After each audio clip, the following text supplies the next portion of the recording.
तो क्या 11वां पढ़ेंगे। नेक्स्ट, एक प्रिज्म का अपवर्तनांक कोण क्या है? अपवर्तनांक कोण ए है। प्रिज्म के पदार्थ का अपवर्तनांक जो है काट ए बटे 2 है, तो अल्पतम विचलन होगा। तो अल्पतम विचलन क्या होता है? 60 अंश माइनस 3a, बी में क्या है? 60 अंश माइनस प्लस 2a, तो क्या होगा? 90 अंश माइनस ए, 180 अंश माइनस 2a, तो क्या होगा? अल्पतम विचलन कोण ये होगा। तो क्या होगा? 80 अंश माइनस ए। अगर अपवर्तन कोण इतना रहेगा तो cos थीटा माने कितना हो जाए? नेक्स्ट, यदि प्रिज्म कोण तथा न्यूनतम विचलन कोण प्रत्येक ए हो, न्यूनतम प्रत्येक कोण कितना ए हो तो प्रिज्म का अपवर्तनांक कितना होगा? टू साइन बटे ए, बी में 2 cos बटे ए, 2 tan बटे ए, 2 कैट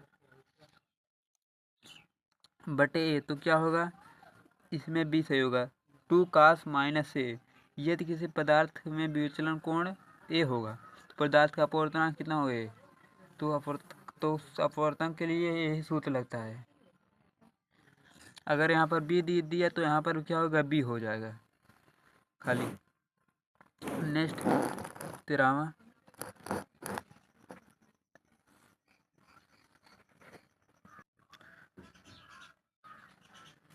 लघु कोण ए। लघु कोण क्या है? प्रिज्म के एक पृष्ठ पर प्रकाश किरण आई है। प्रकाश किरण आई को क्या कहते हैं? आपतित किरण आपतित पर होती है, तो दूसरा पृष्ठ लंबवत गुजरता है। दूसरा पृष्ठ क्या है? लंबवत, अभिलंब होता है।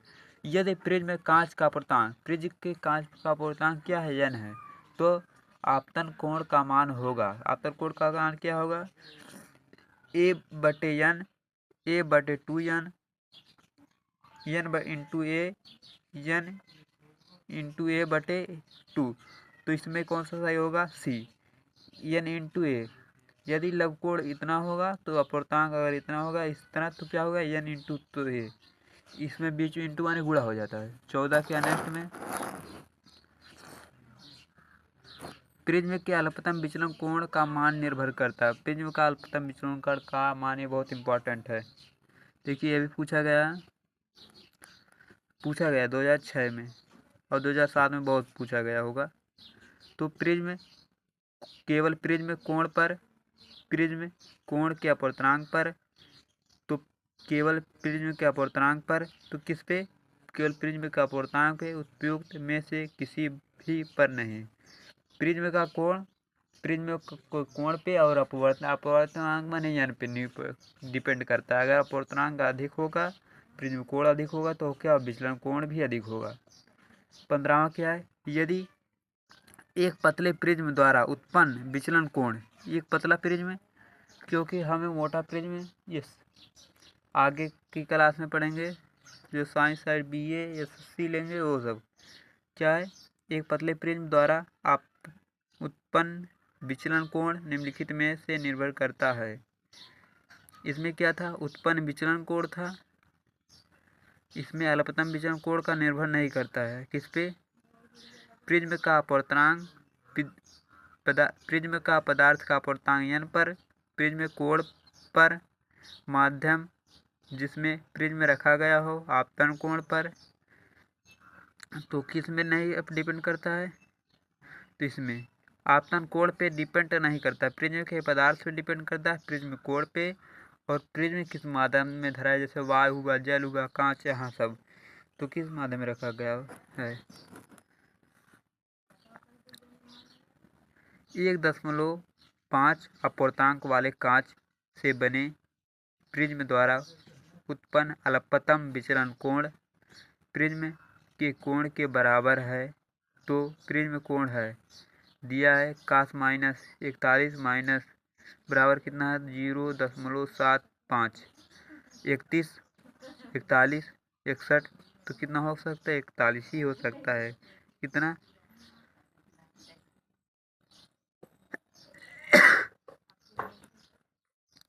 क्योंकि बराबर दिया है तो कितना होगा? 82। क्योंकि दुगना होगा ना। अल्पतम विचलन कोण की क्या होता है, कोण के बराबर।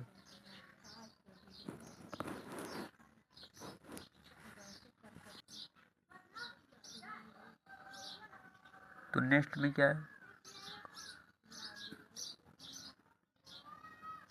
कांच की कौन सी क्षमता, विक्षेपण क्षमता। वर्ड विक्षेपण नहीं लिखा तो विक्षेपण क्षमता को जो ओमेगा से प्रकट करते हो कितना है, 0.014154 है। यदि क्राउड कांच की प्रिज्म 0.616 डिग्री वर्ण विक्षेपण उत्पन्न करता है तो औसत विचलन होगा। जो कोणीय वर्ण को किससे प्रदर्शित करते हैं, थीटा से। थीटा को कैसे, इस तरह लिखा जाता है, बीच में ऐसे वो बनाएंगे इसकी तरह, इस तरह, इस तरह ऐसे। तो कितना अंश होगा, 20 अंश होगा, 60 अंश होगा, सी बी 40 20, तो कितना होगा, तो होगा बी। कितना अंश होगा, 40 अंश होगा। ये भी देखो आया है।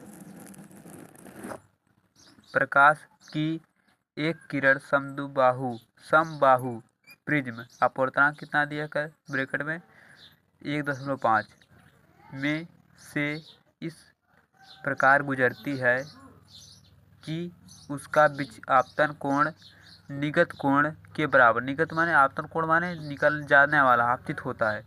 निगत माने निकलने वाला कोण क्या होता है, बराबर होता है। और निगत कोण प्रिज्म कोण 3/4 के बराबर।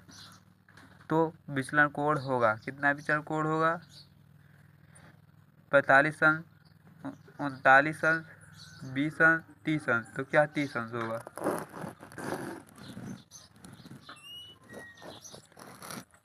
नेक्स्ट 60 अंश कोण वाले प्रिज्म द्वारा अल्पतम विचलन की स्थित है। 60 अंश वाले प्रिज्म से अल्पतम विचलन की स्थित है। एक किरण 30 अंश से विचलित होती है, 30 अंश से कि नहीं, तो प्रिज्म का आपतन कोण होगा। देखिए दिया गया आई बराबर क्या है, ए बटे सिग्मा ए बटे, तो क्या है, इस पे सूत्र पे रखेंगे,